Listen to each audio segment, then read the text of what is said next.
Welcome to Created to Be. Today we have our lovely co-host here sharing how she was miraculously healed from a disease that left her in a wheelchair for 8 months, potentially never being able to walk again, and yet here you are on your 2 feet, Sitting.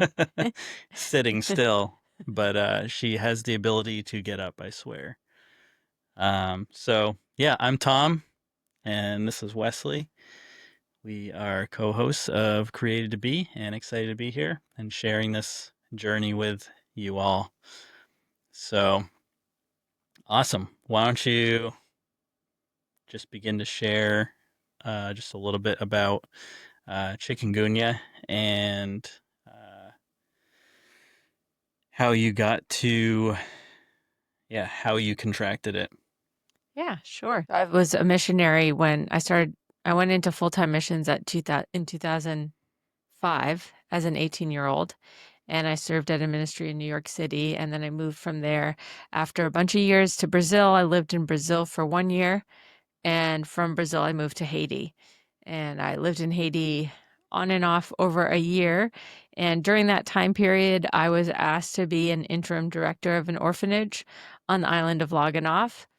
And I said yes to that. And when I had been back in the US and I had come back to go to the island with a couple of friends. And when we arrived, they let us know that there was an epidemic happening there called chikungunya. And they described it to us that it was a bloodborne disease. The mosquito, it was passed through mosquitoes. And when you would contract it, you would be bedridden with excruciating pain in your body. The name chikungunya literally means to be contorted with pain, and it was informally known as the bone breaking disease because feels like your bones are breaking at the same time. So you would typically, for most people, you'd feel it in either one part of your body or multiple parts of your body, and you could have pain from 3 days to 2 weeks time. And then after that, typically for your average person, the pain would either lessen or go away, and you could have relapses of it within a 1 year period. But after that first year of it being in your bloodstream, the majority of people, 97% of people, become immune to it and have life immunity. And so, our friends had told me that when we got there and we prayed about it. I felt very strongly that God had told me to be the interim director on this island. So I just thought, it's fine. Um, God's going to protect us. We're going to bring healing to people. We believe in supernatural healing. Like, it's not going to be a problem. So we went on to the island, and within, I don't know, a few weeks of being there, all the children had it, all the Haitian staff had it, and everyone that I brought with me had it. And it was crazy. Like, everyone is in excruciating pain. You get high fevers, rash on your body. And with children, the hard part was keeping their fevers down in Haiti heat, which was, 100-degree weather or more. So we were just rushing around doing that. And then I remember very vividly the morning that I woke up with it, which, So, up to this point, though, you guys were not really too concerned because it was kind of just common that people were just getting this yeah, it seemed it virus. was happening to everyone, everywhere. So for the kids, they had told us it was more like for kids or for elderly, keeping the fevers down in the heat that we were in was, and keeping them hydrated and stuff. But other than that, it's just a lot of pain. So trying to keep them comfortable. Where most of the cases you guys saw pretty like um consistent, just consistently the same, none Yeah, worse than others or it seemed that way externally. It was very hard to tell because I mean, a lot of that's based off of someone's pain tolerance too. So Mhm. you don't really know, but it looked like everyone was kind of experiencing similar pain where you just couldn't do anything. You'd wake up and pain all throughout your body and you just want to lay down all day because Crazy. of that. Yeah.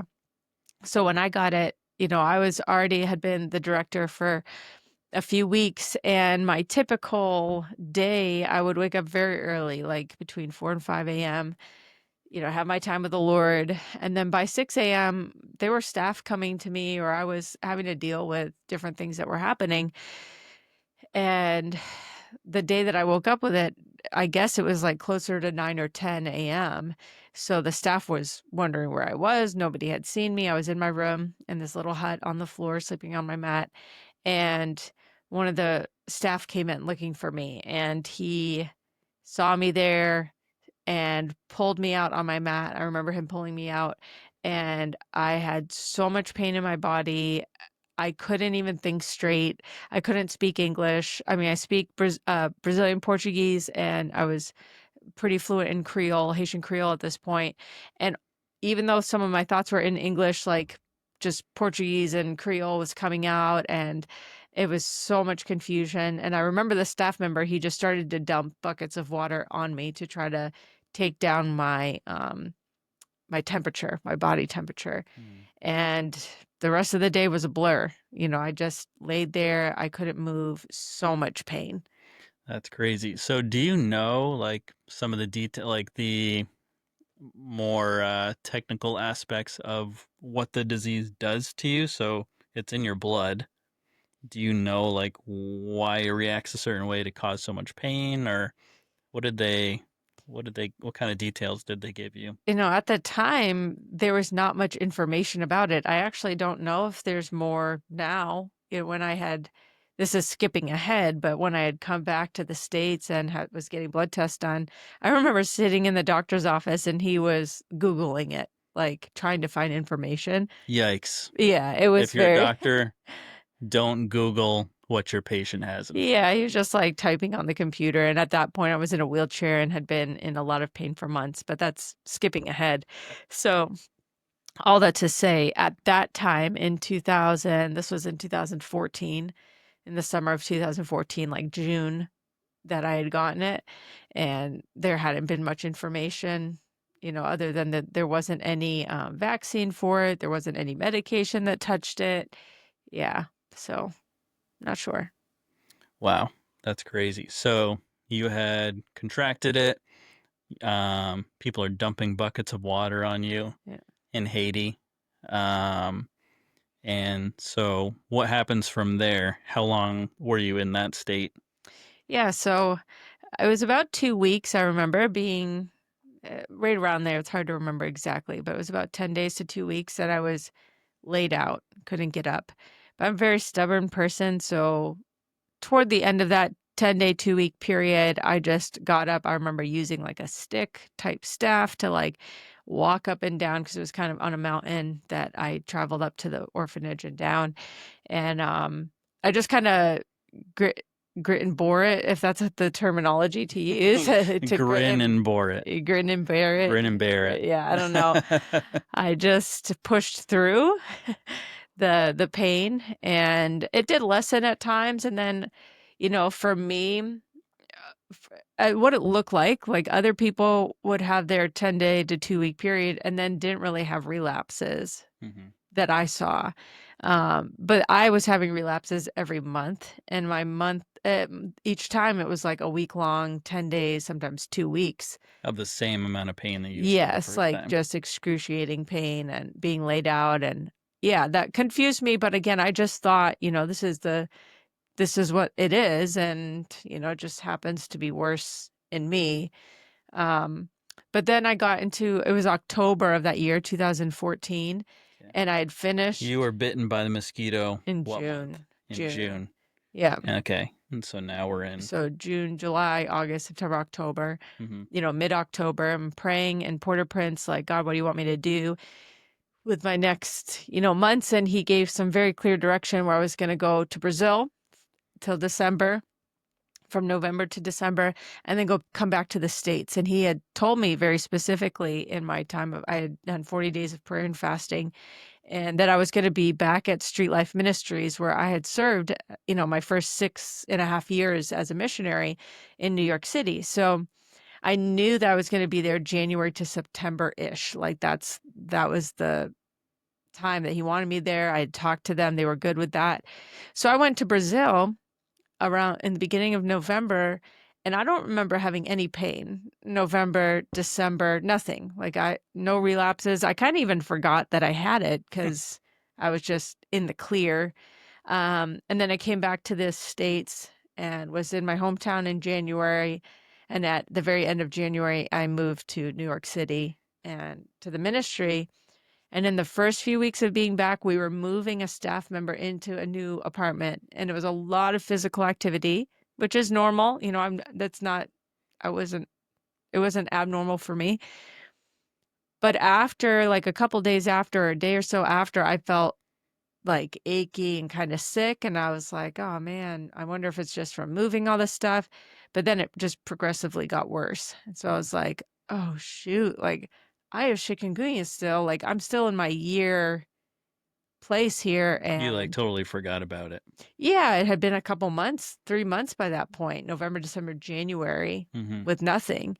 So I quickly told like I quickly told the leaders there, and they had me share with the staff so everyone could know what was going on. And that was like the beginning. That was February, that all of a sudden it was just getting worse and worse and worse. And soon I just couldn't even get out of bed anymore. So from June to February then, how much like attention were you giving to these relapses and the sickness? Because I know you're focused on what you're doing. You're, doing work in Haiti, directing the orphanage, coming back, working in Brazil. Is this stuff like in your mind at all, or are you just like plowing going forward? Yeah, I could say I was probably not really thinking about it until it would hit, and I'd be like, come on, this is annoying. Like, because I'm just, yeah, very vision oriented, doing what I'm doing. And it just kind of felt like an annoyance, a very painful, Sure. very painful annoyance. Yeah, so kind of on the back of my mind, I guess, not the forefront until February of And you were 2015. like, oh, wait a second here. This is something else is going on. Yeah, because by February, it was like getting worse and worse. And then it just didn't leave. So by mid March, it was like early March, I was meeting with some of the staff leaders. And by this time, I had been, in a bed, having a lot of difficulty even getting up to walk around. And they said, hey, we've been thinking about this. We wonder if you've contracted something else, because this, is not really fitting into what you said, like Mm-hmm. a relapse of 10 to 14 days. It's And they're been much hearing further than about this this. disease the first time too. Yeah, they Like had they never had, heard about it. okay, Yeah, yeah. just from me. I'm the only thing that time that they've heard about it. So they said, why don't maybe you should go to the doctor and get some blood tests done, and as soon as they said it, I thought, I should, like, maybe I contracted something else while I'm there. I don't know. This isn't lining up. Mm-hmm. And so I called my parents. They paid for my flight, brought me back to Boston. And that was the first time I was in a wheelchair at that point. Like I went to the airport, and the director of the ministry, who's like, like a father in the faith to me, he had to call for wheelchair assistance. And that was a really crazy experience for me. For some reason, it felt very like embarrassing to be at the time I was 26 years old, a 26-year-old that looked healthy externally. Like there was nothing, I didn't have broken bones. I didn't have a cast on, nothing like that. I'm just in a wheelchair and can't even wheel myself. Like someone has to push me through the airport. Mm-hmm. And that was the very first time that I felt kind of ostracized. Like, Well, there's some like deeper stuff going on in your heart there at that point, which we're yeah, going to talk about in future podcasts. right, right. But at that time, you were like really struggling with the idea of having to be put in a wheelchair on a plane. You're used to just like put me to work, Right. missionary since you were 18. Yeah, very true. So it was hard to like receive help from people and not be able to do what I needed to do. It also, whether people were or not, probably not, but it seemed like people were just looking at Right. me. People were probably just like, oh, compassion, Yeah, like poor right. girl. But I just didn't like people looking at me. It felt very like, I don't know, Right. bad attention of some sort. Mm-hmm. I get through the airport and they drop me off at the gate, and it's the first time I'm like, man, I can't just go get a coffee, or I just have to wait here, and I'm like Mhm. an hour and a half early. And that was the first time that it felt like, oh my gosh, I I can't just do what I want. Mhm. They go to wheel me, because obviously wheelchair people go first on the flight, and so someone comes to get me. I think I was the only one, and one of the flight attendants, like, completely in jest. He was an older guy in his 60s, and he was just like, "I know you're pretending to, be in a wheelchair to get Mm. on the flight first." And he was purely joking, but I was so sensitive and already feeling very like, "What's going wrong? What's wrong with me? I'm in so much pain right now." I just Mhm. burst into tears. And tears are just kind of streaming down my face. And then they asked me, "Do you want the aisle wheelchair?" Which, again, I have no idea what that means. Right. I've never seen one. I didn't even know that was a thing. So I declined because I'm like, how hard is it going to be? just a few rows back. Mhm. And that was a The horrible aisle wheelchair decision. being like those skinny, like metal things that Yeah. They strap you in we and saw kind one of. recently, and they're not very comfortable looking No, whatsoever. no. Oh, that would have been better though. That was dumb. I just didn't know. Right. And I tried to walk back, and every step was excruciating pain.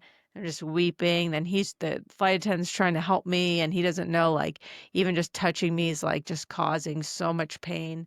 So I just sit down, and it was like the worst 45-minute flight of my life. And when you get there, I'm like, yes, I want the aisle wheelchair out. Like, I can't do it. Mhm. And as everyone gets off the flight, and then the flight attendants are waiting for the aisle chair for me, that same gentleman came to me and he said, "Hey, I want you to look at me. Like, everything's going to be okay." And I'm like, "Oh, that's nice of him to say." He's trying to be encouraging. 'Cause he's the same guy that was just kinda joking at the Yes, time, right? exactly. And then he said, "No, look me in the eyes. I I believe that you're on a journey, and this journey has an end. You're going to be okay. You're going to be okay." Mhm. And that was the very first moment that I felt like the Holy Spirit just talked to me through somebody else to let me know this is not going to be forever. Like Mhm. that this is going to come to an end. Now, when I had been in Haiti at that orphanage for it was just 3 months, June, July, August, September, 4 months. Mhm. God was doing incredible things. Like, we saw a blind man receive sight. We saw a deaf man who was deaf since birth. One of the kids prayed for him, his ears open. Yeah. Headaches were gone. People who had knee problems, the pain was gone. So we were seeing crazy miracles happen. Yeah, you're seeing it Yeah. with your own eyes. Yeah, that was the first time in my life that I had seen so many consistent physical miracles Mhm. that my faith was huge. Like, oh, God can do anything. He's going to heal me any day now. And Mhm. then it just was like, okay, this just keeps going. It's getting long, almost a year at this point, right? You're in March. Yeah, and I wasn't even thinking year at that point because it kind of restarted in my mind at January, like end of January, where the pain started and then didn't go away. Gotcha. Yep. So a lot of people, like, my bedridden stage was 7 months. I had the sickness much longer than that, Right. but it didn't react to my bloodstream differently until that January. Mhm. Um, And I was getting prayer. The staff was praying for me, and I wasn't getting healed. Things were getting worse. But I kept thinking, like, okay, it's like a little testing of my faith. Like, he's going to heal me. Mhm.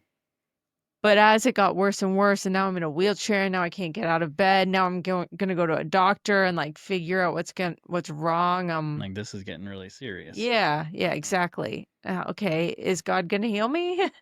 There are people that Yeah. don't, I don't know. I don't Yeah, know it what's was going to going to a happen. doctor, like you said, it was a really hard thing because, as believers, sometimes, yeah, that walk of faith is like, going to a doctor almost like says something to ourselves where Right. we're like, okay, I'm choosing to take a more natural step.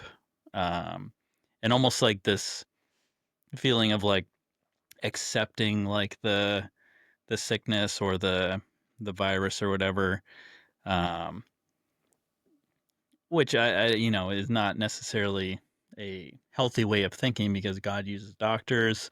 Doctors have skill. God gave them gifts, all that stuff. But as Christians, sometimes we kind of over spiritualize it, and we're Mhm. like, "Oh, going to a doctor, we're like making agreement with this sickness or whatever." So, was there any of that like in your mind? Not honestly, not at that point. I wanted to find out what was happening, and I was okay with going to a doctor. I didn't feel weird about it, Mm-hmm. though I totally agree and understand what you're saying. Um, yeah, I was more just curious, and I'm like, I have to get some blood tests done. Mm-hmm. So I get back home, and I have my doctor's appointment. They run a bunch of blood tests, um, and everything comes back negative except chikungunya is like all throughout my blood. Mm-hmm. They tested for that, or that's something that just came up They in tested the. for it. Oh, interesting. Okay. Yeah, yeah. Yep. Yep, they tested for it with a bunch of other things just to see. Mm-hmm. So when the doctor got the results, that's when I'm in the office, I'm in the wheelchair, and he's like typing up chikungunya in He's the like, "What is in the this?" internet and just Mm-hmm. saying, well, this is kind of unknown. We don't really have a lot of information about this. Um, It came from India originally, right? yes. Yeah, I Okay. learned that later. I don't think I learned that at that doctor's appointment. Mm-hmm. It was after that. But that one doctor just said, I think you might want to start to prepare for being in this condition Ugh. for a longer period of time, like, you know, maybe who knows, it could be the rest of your life. And I remember leaving that and thinking, there's no way. Like, Right. there's no way I can do this the rest of my life. Like the denial. And that God's going to heal me. He heals. I've seen him heal. Like, okay, no. Like, so there's this like, haha, that's kind of funny. No, I'm not going to happen. And then like this kind of fear.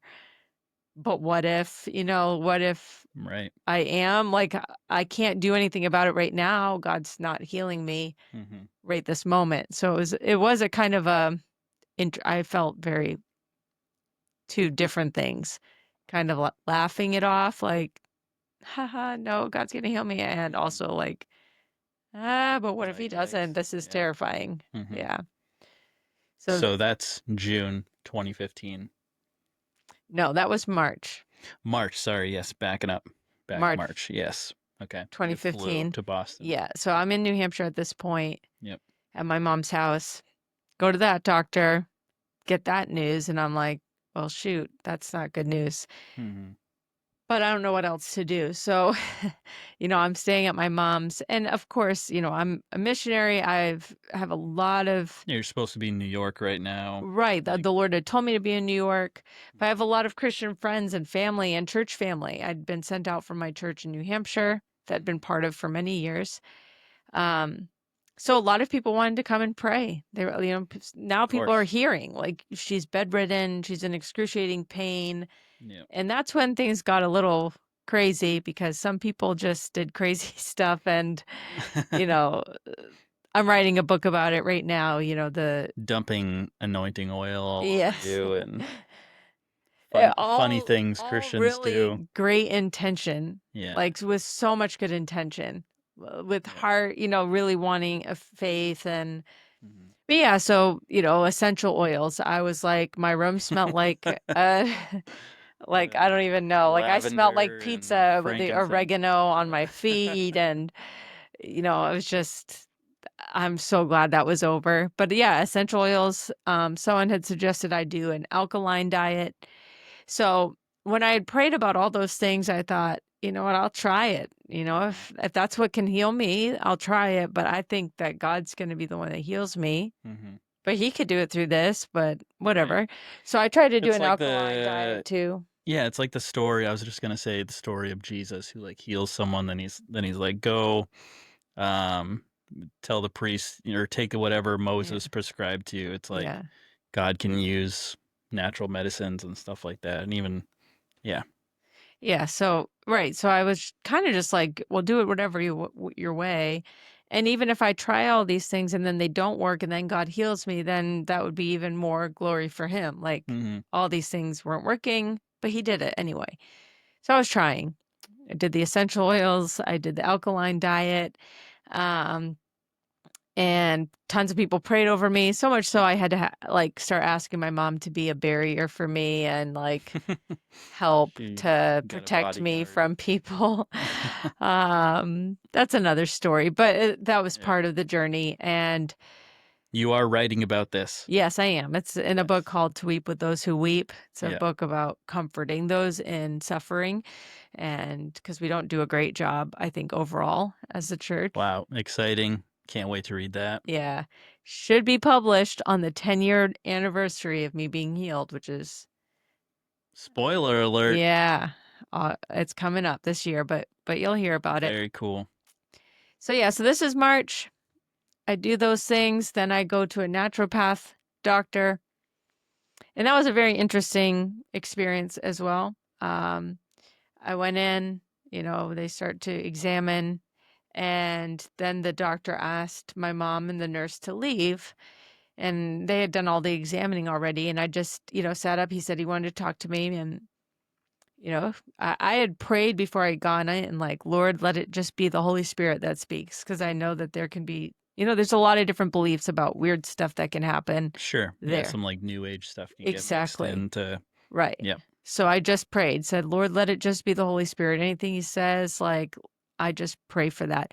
So as he asked him to leave, I sit up and he goes, he said that every pain point in my body was active, which normally someone with extreme pain has 2 or 3 pain points active. And he said every single one of mine was active. So Oh, interesting. What's a pain point? that's a great question. I don't know. I'd have to actually go back to my journal to look at the exact verbiage, Yeah. but it was these like, I don't know. We have to look it up, I guess. Mm-hmm. Their pain points, nerve system. I don't even know. I don't know. I'll have to But look it up. in a normal When you're in pain scenario, when you're in yeah, pain, there's only like 2 or 3 of them. that are active at a time. Okay. And so there were just tons all throughout my body that were Mm-hmm. active. Wow. But then he said, I look at you and I see a picture. So I'm like, okay, this is again kind of like the guy on the airplane, Mm-hmm. the flight attendant. Why, they're just seeing pictures when they see me. But he said, I see a picture. You're in a car and your foot's all the way on the gas. And this is forcing you to take your foot off the gas. I'm like, this guy This doesn't is your know me doctor. at all. Right. Yeah. Well, I had never met him before. It's just Mm-hmm. one time in this naturopath. And I'm He like, didn't know you were a missionary. He didn't know your personality. nothing. Yeah. Yeah. And I'm like, okay, that's funny. He said, this is forcing you to, take your foot off the pedal. And he said, I see this is a journey and it has an end. Hmm. You just have to go through Interesting. the process. So the same thing. And I'm like, okay, wow, Holy Spirit, you're speaking to me. And then he says, I could prescribe you something, but it's not going to work unless your God lets it work. Whoa. And I was just like, That's okay. crazy. He's like, so if you want to take it, I'll write you down what I think might Mm-hmm. help, but it's not going to work unless your God lets it work. Whoa. So I was just like, okay. So I didn't take it. I'm not going to pay extra money. I felt like that was like even him saying it's probably not going to work. So I just left it, and said, no, I'm good. Left kind of somewhat encouraged in the fact that he said it's a journey, same type of language that the flight There's an attendant end to used. it. Yeah. Yeah. So, okay, I'm going to get healed. That's March. Then April comes and the pain's just getting worse. I'm still in New Hampshire. I end up thinking like, okay, I'm in New Hampshire. Why am I here? The Lord told me to be in New York. He knew I was going to be in this situation, but he told me to be in New York, January to like September. So, or August. So why am I here? So I call the team again and they're all like, yes, we agree. We'll have you back. They knew that I could do nothing for the ministry. They knew that I would like literally just be in a bed, but that's how awesome they are. And they just were saying, you want to be obedient to God, come. Mm-hmm. So one of their staff came, drove to New Hampshire from New York, picked me up. I laid out in the back of the car and they drove me back to New York. And I was back in New York, yeah, April, May. It was just horrible. And I got my sister contacted a doctor in India who had worked with this disease for decades. I think it was 20 to 30 years. He had been working with it. And she sent him my like blood test results and some of the paperwork I had gotten from the doctor. Yep. And he wrote back and he said, what I've learned from this disease and the sickness in the 30 years I've worked with it is that in 97% of the people that contract it in that normal way where they'll have it for a year in their system. Well, they'll have it lifelong in their system, but for a year they could have relapses. After a year, they're immune. But there's 3% of people in his study that had it lifelong, 3 to 5 years up to lifetime, he said. And he said, from looking at what you've sent me, it seems like your sister is in the 3 to 5 years to lifetime category, the 3%. And I'm like, so my sister sends this to me and I'm like, that's not very encouraging. Yeah. What? I'm in 3% of people that it reacts differently in your bloodstream and multiplies more or whatever he described. And I'm going to be like this for 3 to 5 years to to the rest of my life. There's no way. So, but again, I'm just getting information. I don't know what else to do. Right. I'm back in New York. I'm just like, Lord, what are we doing here? What's happening? People are praying for me nonstop. Groups are praying for me. People have laid hands on me to pray for me, and I'm just not getting healed. Right. Like I had been to so many prayer meetings and had so many people pray for me. So my faith was really wavering at that point and questioning, is God healer? Like, does he heal or does he just pick and choose who he wants to heal? Yeah. It was a really tough time. So then, yeah, April, May, June, July, it's all horrendous pain. And I'm just in this battle of faith. Someone had said to me, oh, you remind me of Amy Carmichael. And I'm like, I didn't know who she was. I had heard the name, but I didn't remember her story. Strikingly enough, she was in India. She was a missionary in India. And so I was like, I wonder if she had chikungunya. Yeah. I don't know. Because she got something. She got a sickness while she was there that left her bedridden and in excruciating pain. But it lasted for her the last 20 years of her life. Oh, good Lord. That's not encouraging at all. Yeah, not at all. And so I was just like, I remember I was actually in New Hampshire when they said that. And I remember laying on the bed and I was weeping before the Lord. And I said, Lord, I don't have faith to be like Amy Carmichael. I cannot spend the next 20 years of my life on a bed in pain. Like my life has no value. I can't serve anyone. I can't do anything because again, like we had been talking about, my whole adult life had been given to missions, working with poor, homeless women who prostitute themselves, street children at the orphanage from morning to evening, like just high impact. Yes. I wanted to just give my whole life, every ounce, every moment. And now I can't do anything. And I'm having to be carried to the bathroom. I'm having to be like someone help feed me sometimes because my limbs were in so much pain. And I'm like, God, there's no purpose to me living anymore. Like, what value do I have laying on a bed? I can't do anything for anyone. And I'm just becoming an inconvenience to people. And I remember so specifically, I'm feeling myself tear up, which is interesting because it's been 10 years. But I remember I'm laying there and I'm just weeping before the Lord. I'm asking him to take my life. And I hear him say to me so clearly, Wesley, what you do does not make you important. Who you are makes what you do important. And this was like a marking, life-changing moment for me. It changed my life forever because he was pinpointing something in me where I I felt my value and worth came from what I could produce. Mm-hmm. It was 100% tied together. And I couldn't do anything. Like every ability that I had was completely stripped from me. Mm-hmm. And I couldn't even minister to people laying on a bed because I was in excruciating pain all the time. Yeah. I had zero capacity for anything.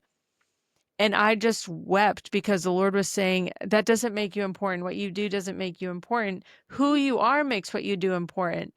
So if you're laying on this bed, you're my child. You have intrinsic value that will never be taken away from you.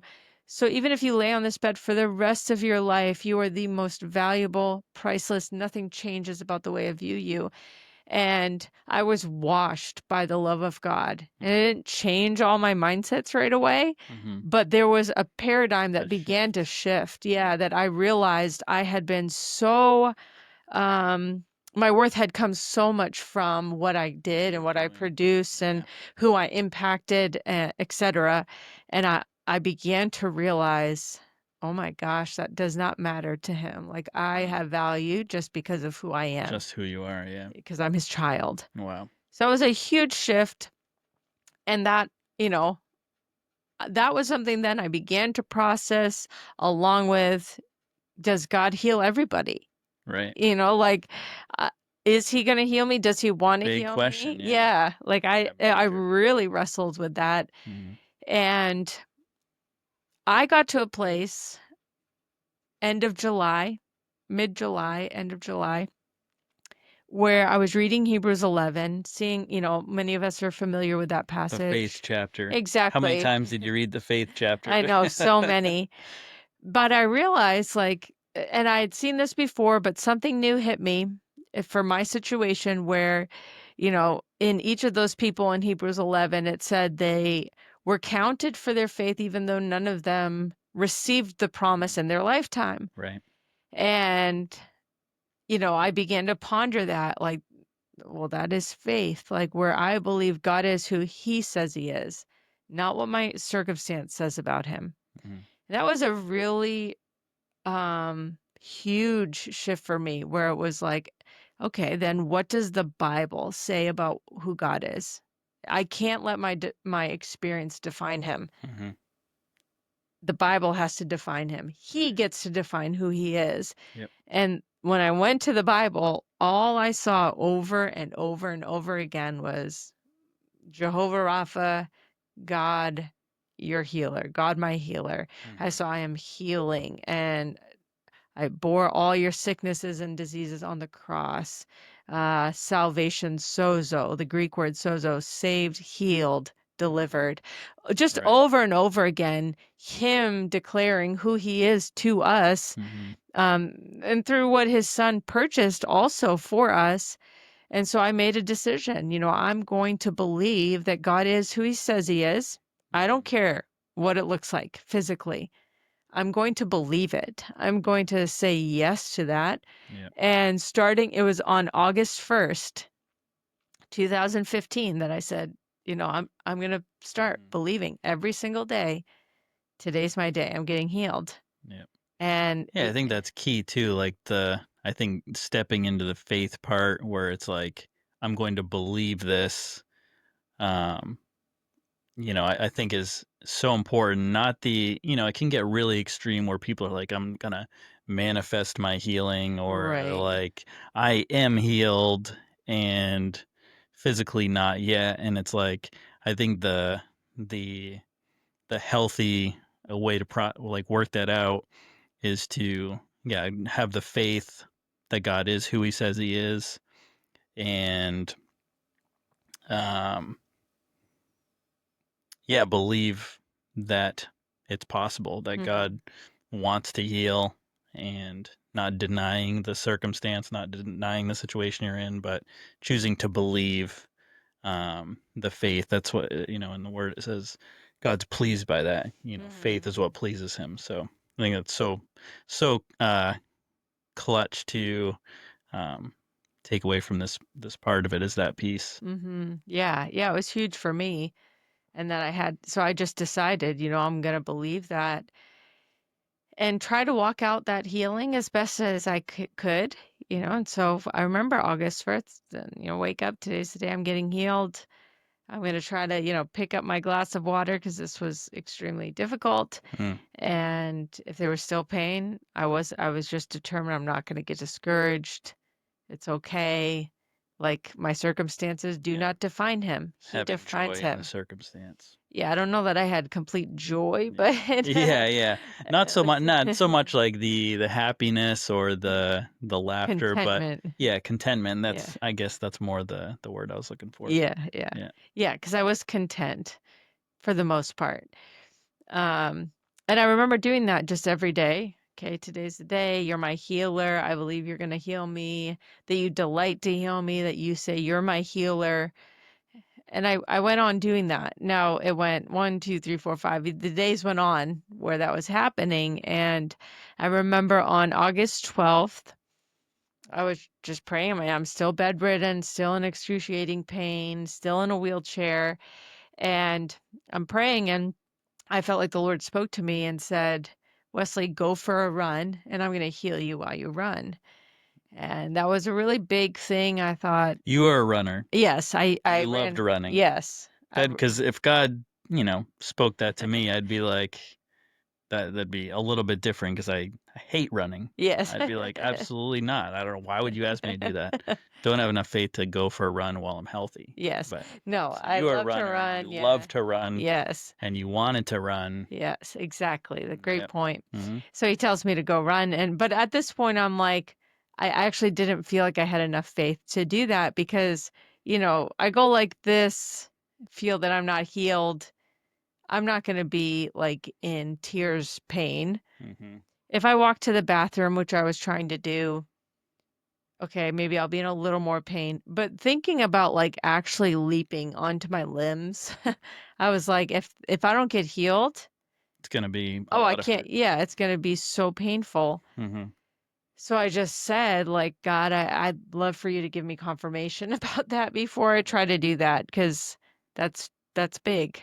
Yep. So that was the 12th, August 12th. August 12th. So then the 13th comes, the 14th comes, and I remember the 14th, for whatever reason, I had a really bad flare up. So, I'm in constant pain 24/7, but at times it was like a 4.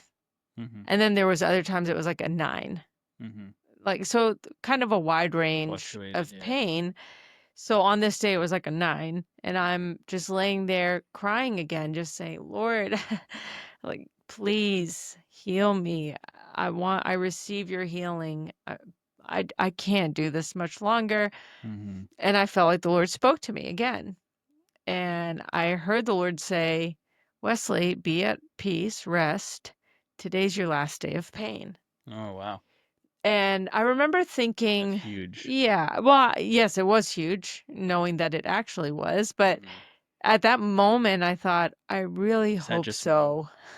Were you thinking like, is that just my mind? Well, I'd been believing God every single day. So Yeah. I'm just like, yeah, is this just me like kind of crossing my fingers? Let this one be the actual day. Yeah.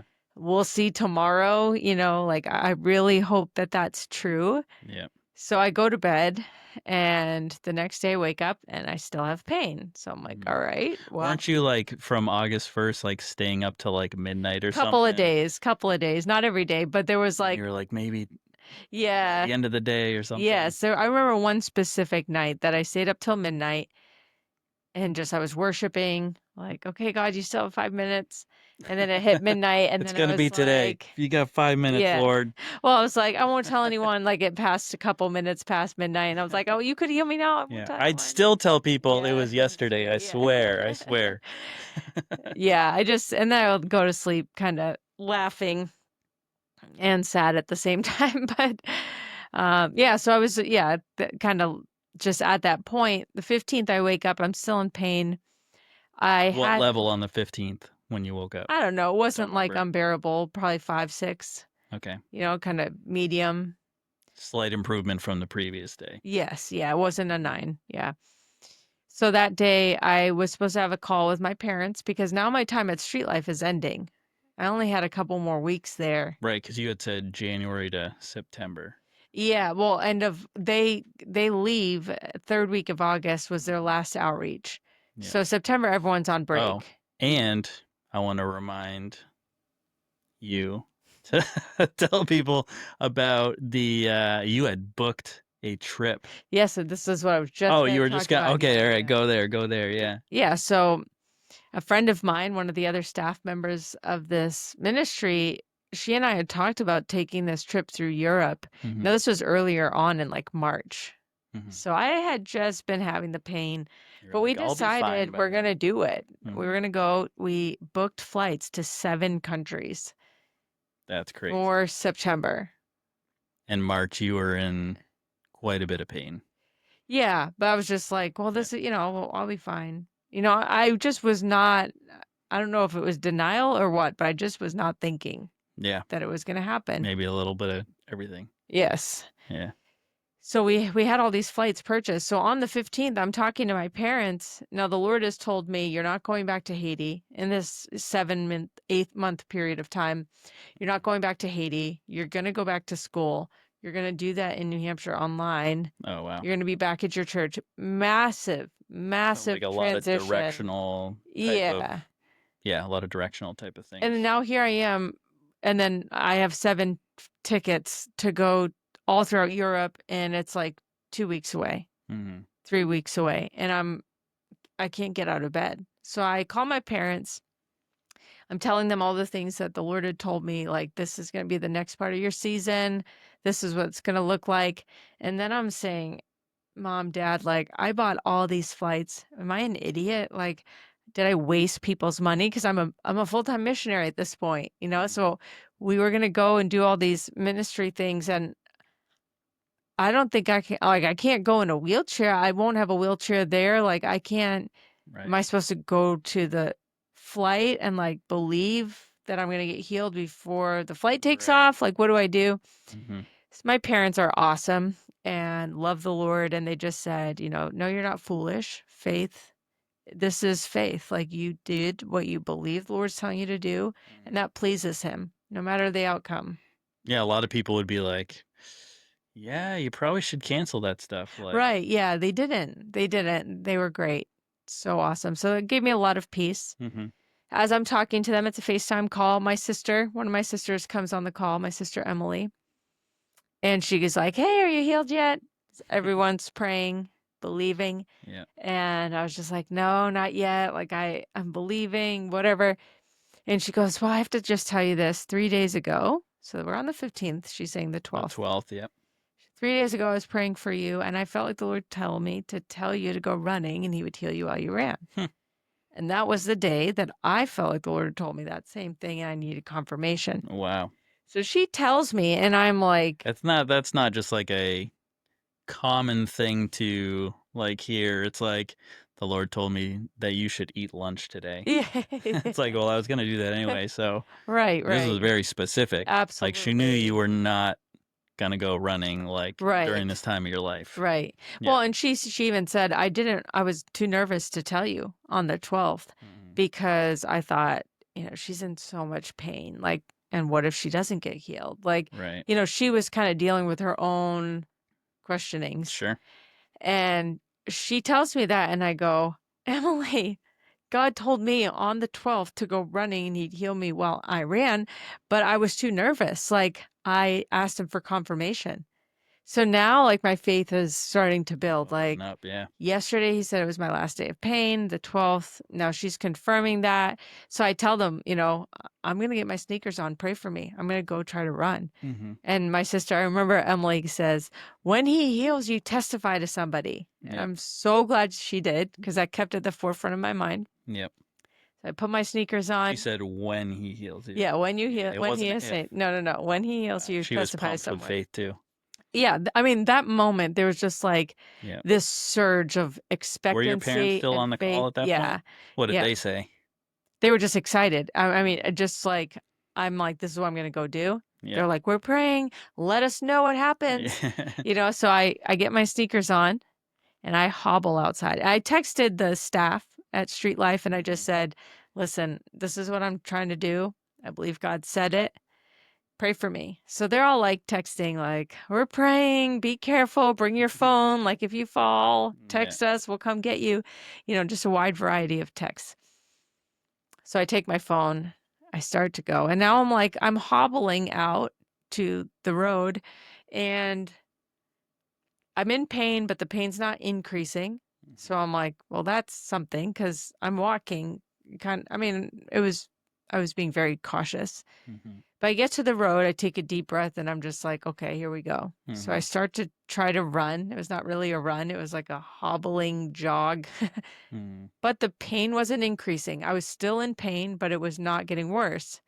So I'm like, okay, what's happening? So I'm kind of hobble jogging down there. Almost expecting, street. like, as you land on your feet, the pain's going to be like, yeah, horrible. Yeah, like it would have been way worse. Yep. And it wasn't, but there was still pain. So I was, okay, Lord, what's happening? So we go down their street, and then I'm going left on this road.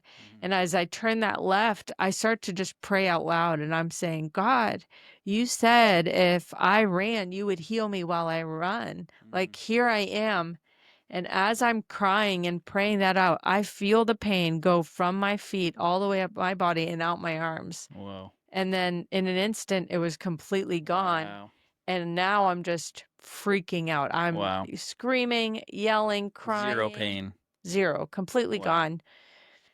And I'm just like flailing my arms, running, and I'm thinking, I need to testify. My sister just said that. I need to go tell somebody. Yep. There had been thousands of people praying for me. Right. Brazil, Haiti, US, like thousands of people for months. And who's going to be the first person that I pray for? Or testify to. So I'm on this road, and now I'm running. And the first person ahead of me, he has a t-shirt. The back of his t-shirt says Hellbound. And I'm like, Lord. All right. Prime target. Yeah. Like, Lord, you love people so much. This guy is just going to encounter you. Like I can't stop moving. I'm crying, shouting. So I run up to him, and I'm like, excuse me. And he turns around. He's middle-aged, 50s. Looked like anyway, 50s. And he's like, is everything okay? We're on the streets of Queens, in Flushing, Queens, and a lot of crazies could be out, And so he's like, what's wrong? And I'm like, nothing's wrong. Like, God just healed me. I had this sickness. I was in a wheelchair, and he just healed me right now. And he's looking at me very skeptical. We're in New York City. It's so like, he's like, okay, sure. You're kind of crazy. Yeah. But I felt like the Lord impressed. Like, things were just happening so fast. So I just said, and your faith was probably like bursting through the absolutely. atmosphere. I was on 100. I was so excited. Yeah. So I just said, do you have pain in your body? And he said, yeah, I have an injury in my shoulder. And he couldn't lift his arm up more than horizontal. He said he had had it for 20 years. So I said, I believe God wants to heal you. I just put my hand on his shoulder. I don't even remember exactly what I said. Probably something. It was very short. Be healed in Jesus' name. Something like that. And his arm shoots right up. And he's now like, wait, tell me again what happened to you. Yeah, tell me the story. But I was way too excited. I didn't want to stick around. I wanted to keep running. So I was like, find a church. Jesus loves you. He wants you to know him. And then off I went. And then I just stopped at people along this. I ran for a mile, and on my way back, I was run for a mile right now. Yeah, running into the road and like telling people in the cars. Like, I was just so excited. Yeah. Got a variety of responses. I'm sure. On the way back, I'm almost back at Street Life. I see a UPS truck, and this was another very it just marked me very much. So I jump into the UPS truck because the door's wide open and someone's sitting there. And UPS drivers, watch your trucks. Yes. Leave those doors open. Yeah. I was just pumped. I was so excited. I see this, the UPS worker sitting there, and he's, like, what in the world's happening? This you girl's were jumping running in. And you took a left right into the truck. Yes. Yes. Jumped right in. And I just start to say, he's like, is everything okay? And I say, I was in a wheelchair this morning. God just healed me, blah, blah, blah. And the guy bursts into tears, and he goes, I'm a backslidden Christian. This morning, I asked God for a sign that he was real. And here you come jumping into my truck. Whoa. And I'm just like, if praise that's not a God. sign, Yeah, I don't have yeah. no idea what is. Yeah, That's yeah, and I was just too excited for myself anyway. I was like, "Well, he loves you." And I jumped out and just finished running. Went back into street life. They were outside waiting cuz, yeah, and so there's video footage of me running back in and some yeah. photos of me getting back, and then the rest is history. I just told everyone at that point.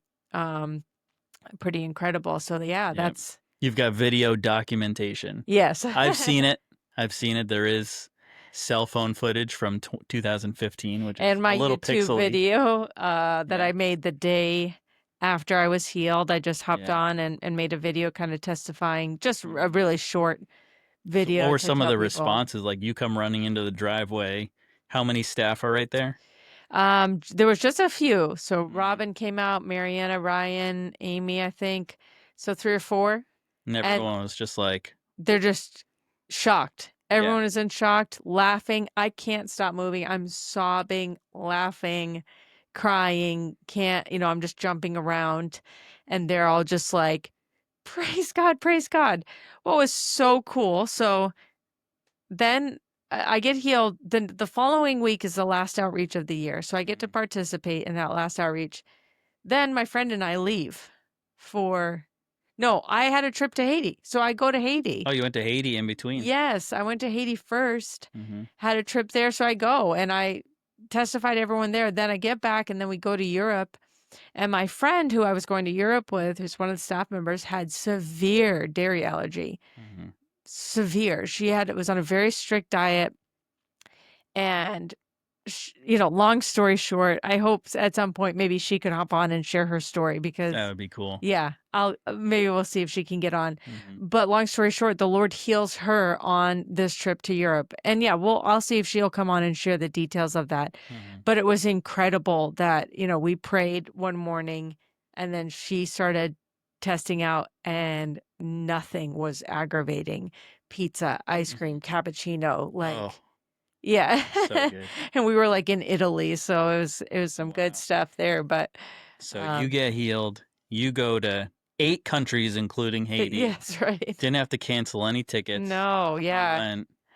Wow. God's Absolutely faithful. That's incredible. Yeah, crazy. he's so good. He's so good. And then I just received so I've gotten a lot. It's been 10 years since this happened.